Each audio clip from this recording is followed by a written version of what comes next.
ہر قسم کی تعریفات، تسبیحات، کبریائی کی باتیں، عزت اور جلال کی باتیں، پاکیزگی کی باتیں اللہ احکم الحاکمین کے لیے ہے، جو ہمارا رب ہے، خالق ہے، مالک ہے، ایسی ذات ہے جو ہر عیب سے مبرہ ہے، وہی شہنشاہ ہے قیامت کا دن کا، اور اس دنیا میں بھی شہنشاہ وہی ہے، بادشاہ ہے، حقیقی بادشاہ ہے، خود اپنا اس نے تعارف کروایا ہے مالک یوم الدین،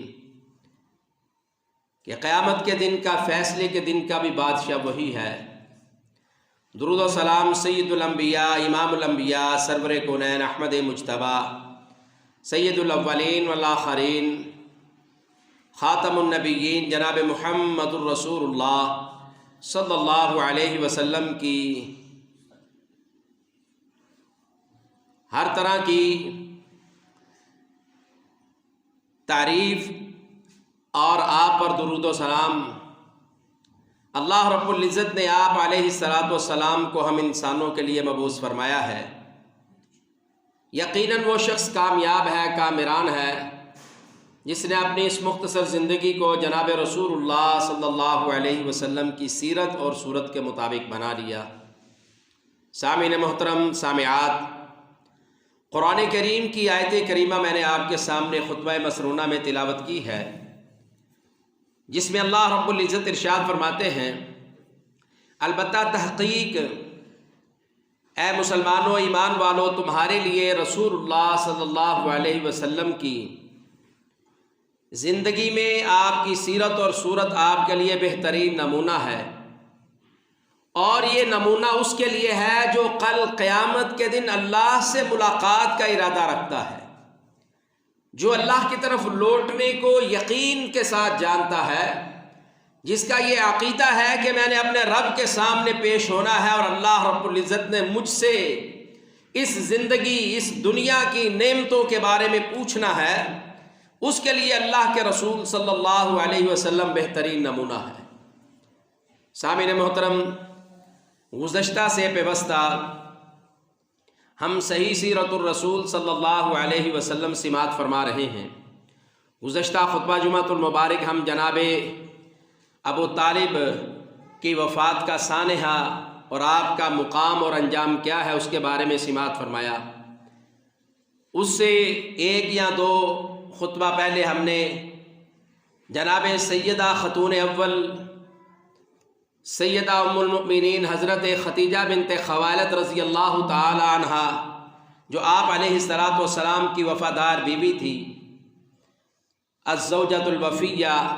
وفادار بیوی، آپ کی سانحہ وفات اور زندگی کے ایام، آپ کی سیرت طیبہ اور رسول اللہ صلی اللہ علیہ وسلم کے ساتھ جو وفاداری آپ نے کی، اور اللہ کے رسول صلی اللہ علیہ وسلم نے جس انداز سے آپ کو یاد رکھا اور آپ کا تذکرہ کیا، وہ ہم نے سماعت فرمایا ہے۔ اور اس کے بعد آج کے اس مختصر وقت میں ہم جناب رسول اللہ صلی اللہ علیہ وسلم کا واقعہ اسراء معراج، جسے معراج النبی صلی اللہ علیہ وسلم کے نام سے یاد کیا جاتا ہے، سب سے پہلی بات تو اس کے متعلقہ یہ ہے کہ اللہ رب العزت نے اور جناب رسول اللہ صلی اللہ علیہ وسلم نے واقعہ معراج، اسراء، جس کو اللہ رب العزت نے بنی اسرائیل 15ویں پارے کی پہلی سورت، جس کا نام سورت اسراء بھی ہے اور بنی اسرائیل بھی ہے، ارشاد فرمایا، اعوذ باللہ من الشیطان الرجیم، بسم اللہ الرحمن الرحیم، سبحان الذي اسرى بعبده ليلا من المسجد الحرام الى المسجد الاقصى الذي باركنا حوله لنريه من آیاتنا۔ جہاں سے یہ سورہ شروع ہوتی ہے، 15واں پارہ شروع ہوتا ہے، وہاں اللہ تعالی نے جناب رسول اللہ صلی اللہ علیہ وسلم کا واقعہ معراج، اس کا تذکرہ کیا ہے۔ لیکن سمجھنے کی بات یہ ہے کہ رسول اللہ صلی اللہ علیہ وسلم کو اللہ تعالیٰ نے معراج کروائی ہے، اس میں کوئی شک کی بات نہیں، لیکن اسلام نے، اللہ رب العزت کے قرآن نے، رسول اللہ صلی اللہ علیہ وسلم نے بذات خود اس کی کوئی تاریخ متعین نہیں فرمائی۔ کہ یہ فلاں مہینے کی تاریخ کو ہوا تھا، یہ فلاں عشرے میں ہوا تھا، یہ فلاں مہینے کے آدھے تاریخ گزرنے کے بعد ہوا تھا۔ اللہ رب العزت نے ان ساری چیزوں کو پوشیدہ رکھا ہے، اور پوشیدہ رکھنے کی وجہ یہ معلوم ہوتی ہے کہ اللہ رب العزت نے ان چیزوں کو پوشیدہ اس لیے کر دیا ہے کہ لوگ بدعات اور خرافات سے بچ جائیں، محفوظ ہو جائیں۔ وہ جس طرح اللہ رب العزت کے دوسرے احکامات کو مانتے ہیں، اسی طرح اس بات کو مان لیں کہ اللہ رب العزت نے اپنے پیغمبر سرور عالم سید ولد آدم جناب محمد الرسول اللہ صلی اللہ علیہ وسلم کو معراج کروائی ہے۔ بس اس سے زیادہ اس کے متعلق کوئی تاریخ، کوئی دن اللہ رب العزت نے اور رسول اللہ صلی اللہ علیہ وسلم نے نہیں بتلایا۔ اور پھر آپ کے بعد بھی کسی کو یہ اجازت نہیں ہے کہ اس کو خاص کرے فلاں مہینے کے ساتھ، فلاں تاریخ کے ساتھ۔ اس لیے ہمارا یہ ایمان ہے اور عقیدہ ہے کہ اللہ رب العزت نے جناب رسول اللہ صلی اللہ علیہ وسلم کو معراج کروائی ہے، اس میں کوئی شک کی بات نہیں۔ قرآن اس بات کی دلیل ہے، 20 احادیث رسول اللہ صلی اللہ علیہ وسلم کی اس کے دلائل پر ثابت ہیں کہ اللہ کے رسول صلی اللہ علیہ وسلم نے معراج کی ہے۔ معراج ہے کیا؟ اسرا کس کو کہتے ہیں؟ یہ زمین سے مسجد حرام یعنی بیت اللہ سے لے کے مسجد اقصی بیت المقدس تک، اور پھر بیت المقدس سے آگے آسمانوں پر، پہلے آسمان، دوسرے آسمان، تیسرے آسمان، چوتھے آسمان، پانچویں آسمان، چھٹے آسمان اور ساتویں آسمان، پھر ساتویں آسمان سے اوپر بیت المعمور،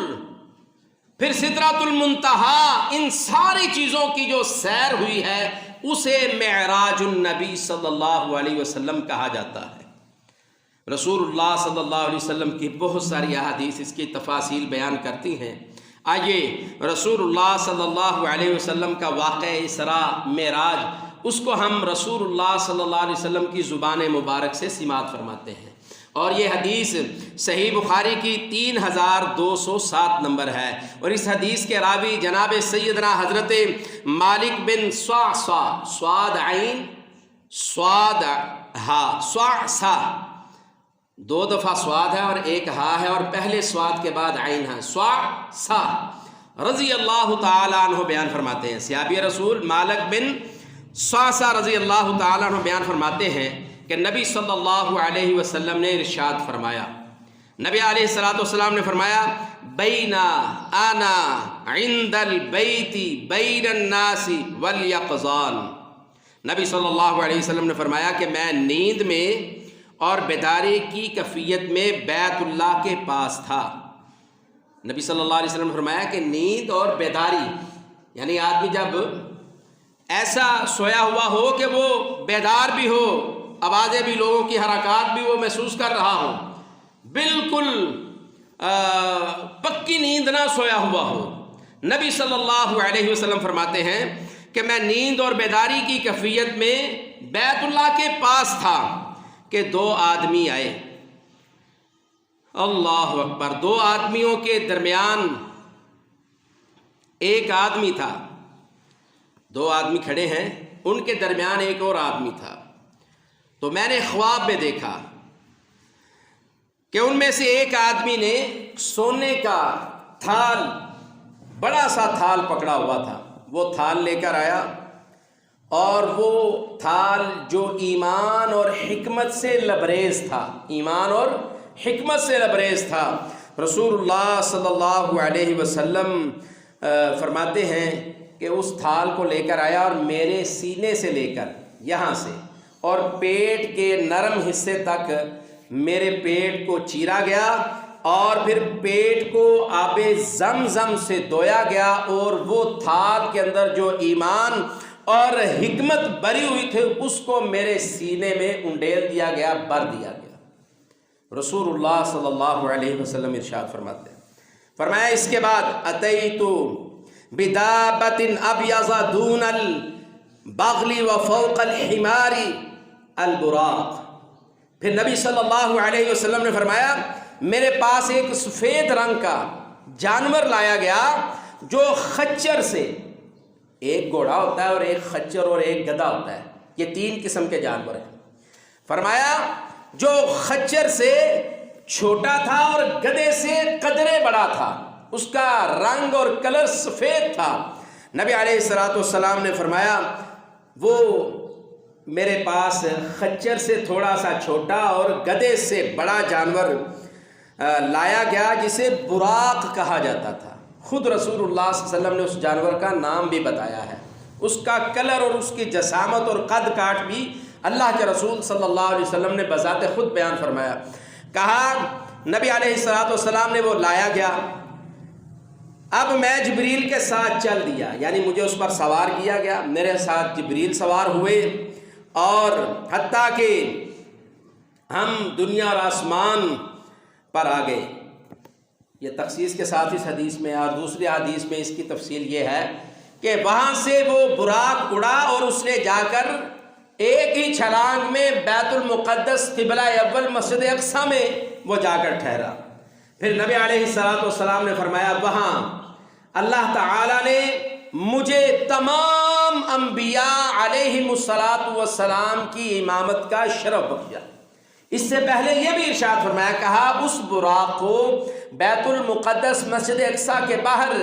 ایک باندھنے والے قلعہ اس کے ساتھ اس کو باندھا گیا اس کی رسی کو، اور پھر میں مسجد میں گیا اور وہاں تمام انبیاء موجود تھے۔ اللہ اکبر۔ اسی لیے کہ رسول اللہ صلی اللہ علیہ وسلم کا ایک لقب یہ بھی ہے امام الانبیاء، امام الانبیاء، کہ اللہ کے رسول صلی اللہ علیہ وسلم نے معراج کی رات انبیاء علیہم السلام کو امامت کروائی ہے اور بیت المقدس قبلہ اول میں کروائی۔ پھر رسول اللہ صلی اللہ علیہ وسلم نے فرمایا کہ مجھے جبریل علیہ السلام ساتھ لے کر آسمان پر چلے گئے، آسمان پر چلے گئے، اور پہلے آسمان پر گئے تو پوچھا گیا کون ہے؟ اللہ اکبر۔ تو جناب جبریل علیہ السلام نے کہا میں ہوں، یعنی جبریل ہوں۔ پھر سوال کیا گیا کہ آپ کے ساتھ کون ہے؟ تو اللہ کے رسول صلی اللہ علیہ وسلم ارشاد فرماتے ہیں کہ جبریل علیہ السلام نے کہا میرے ساتھ جناب محمد صلی اللہ علیہ وسلم ہے۔ پھر مجھ سے پوچھا گیا، جبریل علیہ السلام سے پوچھا گیا کیا محمد الرسول اللہ صلی اللہ علیہ وسلم کو رسالت دے دی گئی ہے؟ کیا آپ کو رسالت یعنی نبوت کا تاج پہنا دیا گیا ہے؟ رسول اللہ صلی اللہ علیہ وسلم نے ارشاد فرمایا، جناب جبریل علیہ السلام نے کہا ہاں ان کو نبوت کا تاج رسالت دے دی گئی ہے۔ تو پھر اس کے بعد پہلے آسمان کے فرشتوں نے کہا مرحبا، آئیے آپ کو ہم خوش آمدید کہتے ہیں۔ دروازہ کھولا گیا تو جناب رسول اللہ صلی اللہ علیہ وسلم نے ارشاد فرمایا تو میں نے جو سب سے پہلے میری ملاقات ہوئی وہ جناب آدم علیہ السلام کے پاس، میں نے آدم علیہ السلام سے ملاقات کی، اور آدم علیہ السلام نے مجھے سلام کہا اور کہا مرحبا بک مبنی و نبی، اے میرے پیارے بیٹے اور نبی، میں تجھے مرحبا خوش آمدید کہتا ہوں۔ جناب آدم علیہ السلام نے کیا کہا؟ اے میرے پیارے بیٹے، اے میرے بیٹے، لاڈلے بیٹے اور نبی، میں تجھے خوش آمدید مرحبا کہتا ہوں۔ رسول اللہ صلی اللہ علیہ وسلم نے ارشاد فرمایا، سیدنا مالک بن صعصع رضی اللہ تعالی عنہ بیان فرماتے ہیں، دوبارہ بتائے دیتا ہوں کہ یہ حدیث صحیح بخاری کی 3207 نمبر ہے۔ نبی علیہ السلام نے ارشاد فرمایا پھر ہم دوسرے آسمان پر گئے تو وہی سوال ہوا، کون ہے؟ جبریل علیہ السلام نے کہا جی میں جبریل ہوں۔ کہا ساتھ کون ہے؟ کہا میرے ساتھ محمد الرسول اللہ صلی اللہ علیہ وسلم ہیں۔ پھر جناب رسول اللہ صلی اللہ علیہ وسلم نے فرمایا میں دوسرے آسمان پر گیا، میرے لیے دروازہ کھولا گیا تو جناب عیسیٰ اور یحییٰ علیہ السلام دوسرے آسمان پر تھے، اور انہوں نے مجھے کہا مرحماً بک من اخ و نبی، انہوں نے کہا اے ہمارے بھائی، آدم علیہ السلام نے بیٹا کہا اور جناب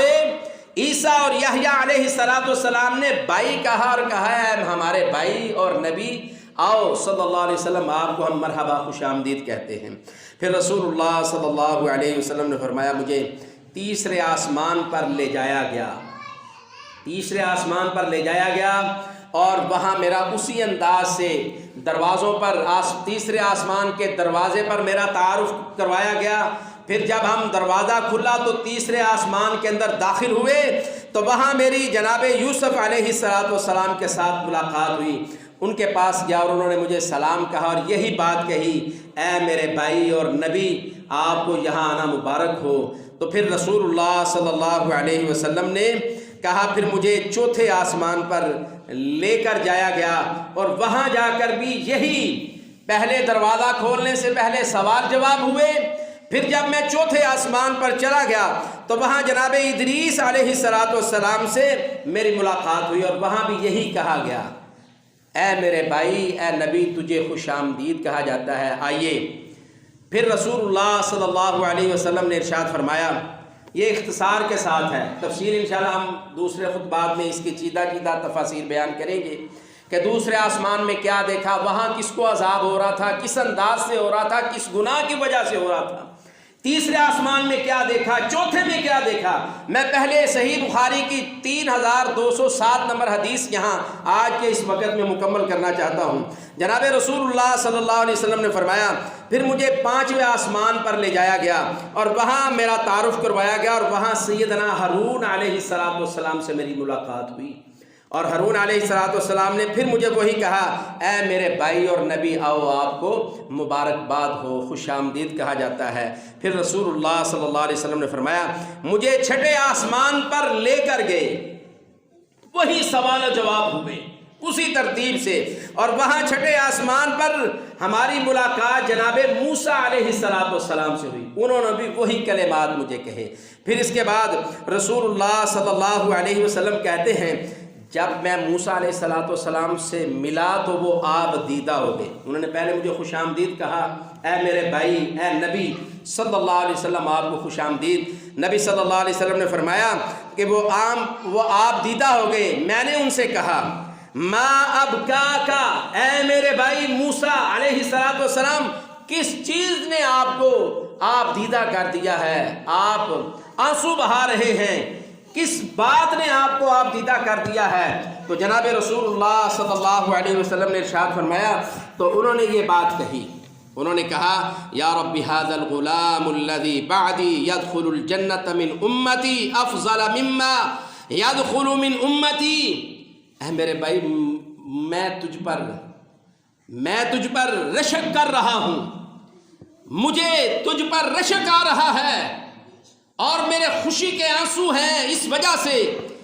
کہ میں یہ دیکھ کر آپ دیدہ ہوا ہوں کہ اللہ تعالیٰ نے جو میری امت کو جنت میں داخلہ دینا ہے، میری امت کے لوگوں سے زیادہ آپ کی امت کو جنت کا داخلہ دینا ہے۔ یہ منظر دیکھ کر میں آپ دیدہ ہوا ہوں اور رشک کر رہا ہوں، کیا بات ہے، کیا عزت ہے کہ اے میرے بھائی، اے نبی صلی اللہ علیہ وسلم، آپ کی امت کی تعداد جنت میں جانے والے تمام امتیوں سے، تمام انبیاء کی امتوں سے زیادہ ہوگی۔ یہ رشک کی بات، اس رشک کی وجہ سے میں آپ دیدہ ہوا ہوں۔ پھر رسول اللہ صلی اللہ علیہ وسلم نے ارشاد فرمایا، اس کے بعد ہم 7ویں آسمان پر چلے گئے، اور 7ویں آسمان پر پھر وہی سوال جواب ہوئے، اور مجھے مرحبا کہا گیا، خوش آمدید کہا گیا، اور 7ویں آسمان پر میری ملاقات جناب ابراہیم علیہ السلام سے ہوئی، اور جناب ابراہیم علیہ السلام نے کیا کہا؟ انہوں نے کہا، اے میرے بیٹے، اے نیک اور صالح میرے بیٹے اور نبی، میں آپ کو خوش آمدید کہتا ہوں۔ آپ نے غور کیا ہے، پہلے آسمان پر آدم علیہ السلام نے کہا تھا کہ اے میرے لاڈلے پیارے بیٹے اور نبی، میں تجھے خوش آمدید کہتا ہوں، اور یہاں 7ویں آسمان پر بھی یہی الفاظ دہرائے گئے۔ جناب ابراہیم علیہ السلام نے کہا، اے میرے نیک صالح بیٹے اور نبی، میں تجھے خوش آمدید کہتا ہوں۔ اس کی مماثلت کیا ہے یہ انشاءاللہ پھر کسی موقع پر بیان کریں گے۔ رسول اللہ صلی اللہ علیہ وسلم نے فرمایا اس کے بعد مجھے بیت المعمور کی طرف اٹھایا گیا، فَرُفِعَ لِيَ الْبَيْتُ الْمَعْمُورُ، میرے لیے بیت المعمور کو نمایاں کیا گیا۔ بیت المعمور وہ جگہ ہے، اس کا ایک تعارف یہ بھی ہے کہ یہ ہمارے چھوٹی چھوٹی عمر میں جو بچے فوت ہو جاتے ہیں نا، شیخار بلوغت سے پہلے چھوٹی عمر کے بچے جو بھی فوت ہوتے ہیں وہ سب کے سب ان کی روحیں کہاں جاتی ہیں؟ بیت المعمور میں۔ ایک موقع پر اللہ کے رسول صلی اللہ علیہ وسلم سے سوال کیا گیا، اللہ کے رسول یہ بیت المعمور ہے کیا؟ کہا بیت المعمور وہ جگہ ہے جہاں ہمارے چھوٹے بچے جو فوت ہوتے ہیں اس جگہ پر چلے جاتے ہیں اور جناب ابا حضرت ابراہیم علیہ السلام ان کو کھلاتے ہیں۔ اللہ اکبر، ان کی پرورش میں چلے جاتے ہیں۔ اللہ، یہ بیت المعمور ہے۔ رسول اللہ صلی اللہ علیہ وسلم نے فرمایا پھر میرے لیے بیت المعمور کو نمایاں کیا گیا اور میں نے جبریل علیہ السلام سے پوچھا یہ کون سی جگہ؟ مجھے بتایا گیا کہ یہ بیت المعمور ہے اور اس کی فضیلت اور اس کا رتبہ اور یہ مقام جو ہے اس کا درجہ یہ ہے۔ فرمایا یصلی فیہ کل یوم 70,000 ملک، کہا روزانہ اس میں 70,000 فرشتے سجدہ کرتے ہیں۔ یہ اللہ کے عرش کے پاس جگہ ہے نا، اس جگہ پر آ کر اللہ کو 70,000 فرشتے بلا ناغا، جس دن سے آسمان و زمین بنا ہے قیامت تک اس جگہ پر 70,000 فرشتے اللہ تعالیٰ کو سجدہ کرتے ہیں۔ اور رسول اللہ صلی اللہ علیہ وسلم کو بتلایا گیا، جناب جبریل علیہ السلام نے کہا اذا خرجوا لم يعودوا الیہ آخر ما علیہم، کہا پھر وہ جو 70,000 ایک دفعہ سجدہ کر کے چلے جاتے ہیں نا، ان میں سے کسی کو قیامت تک دوبارہ باری نہیں ملے گی وہاں سجدہ کرنے کی۔ اللہ اکبر، اتنی زیادہ اللہ تعالیٰ کی مخلوقات ہیں فرشتوں کی، جن کو ہم قدوسی کہتے ہیں، یہ قدسی مخلوقات ملائکہ فرشتوں کی، لیکن فرشتوں کی جماعت ہونے کے باوجود اللہ تعالیٰ نے اس حضرت انسان کو، مجھے اور آپ کو پیدا کیا ہے اپنی عبادت کے لیے۔ اور فرشتوں نے کہا اے اللہ ہم تیری عبادت بھی کرتے ہیں، وَنَحْنُ نُسَبِّحُ بِحَمْدِكَ وَنُقَدِّسُ لَكَ قَالَ إِنِّي أَعْلَمُ مَا لَا تَعْلَمُونَ، کہا اے اللہ کی ذات، اے اللہ تعالیٰ، اے رب العالمین، تو اپنا خلیفہ زمین میں بنانا چاہتا ہے، وَيَسْفِكُ الدِّمَاءَ، وہ خون بہائے گا، لڑے گا، جھگڑے گا، وہ خاندانوں میں لڑے گا، وہ زمینوں سے لڑے گا، وہ رزق سے لڑے گا، وہ اپنی قسمت پر لڑے گا اور دوسروں پر حسد کرے گا، تیری تقسیم پر راضی نہیں ہوگا، وہ خون بہائیں گے۔ اے اللہ ہم تیری عبادت بھی کرتے ہیں، تسبیح بھی بیان کرتے ہیں، تیری تعریف بھی بیان کرتے ہیں، ہم جو تیری عبادت کے لیے ہیں، اے اللہ آدم کو بنانے کی ضرورت کیا ہے؟ تو اللہ نے کہا تھا انی اعلم ما لا تعلمون، جو میں جانتا ہوں فرشتوں تم نہیں جانتے، جو میں جانتا ہوں تم نہیں جانتے۔ تو یہ بیت المعمور ہے جہاں جناب ابراہیم علیہ السلام ہے، اور یہ 7ویں آسمان پر ہے جہاں فرشتوں کے 70,000 کا ایک گروہ ایک دن میں، اتنا بڑا فرشتوں کا گروہ وہاں سجدہ کرتا ہے، اور قیامت تک جس نے ایک دفعہ سجدہ کر لیا اسے باری نہیں ملے گی سجدہ کرنے۔ اتنی لا تعداد انگنت مخلوقات اللہ تعالیٰ نے فرشتوں کی پیدا کی ہے۔ سامعین محترم، رسول اللہ صلی اللہ علیہ وسلم نے فرمایا پھر اس کے بعد مجھے سدرۃ المنتہا کی طرف بلند کیا گیا۔ اللہ رب العزت سے دعا ہے اللہ تعالیٰ مجھے اور آپ کو قرآن اور حدیث کی باتوں کو سن کر اس پر عمل پیرا ہونے کی توفیق عطا فرمائے۔ واقعہ معراج، واقعہ اسراء، جس کو اللہ تعالیٰ نے قرآن میں بھی بیان کیا ہے، رسول اللہ صلی اللہ علیہ وسلم نے اپنی حدیث میں اس کے مختلف اس کے حصے بیان کیے ہیں، اور جو جو وہاں دیکھا وہ اس کا تذکرہ کیا ہے۔ ان ساری چیزوں کے باوجود اسلام اور شریعت جس بات پر خاموش ہے وہ یہ ہے کہ نہ تو اس کا کوئی دن بتلایا ہے اور نہ اس کی کوئی رات بتلائی ہے کہ یہ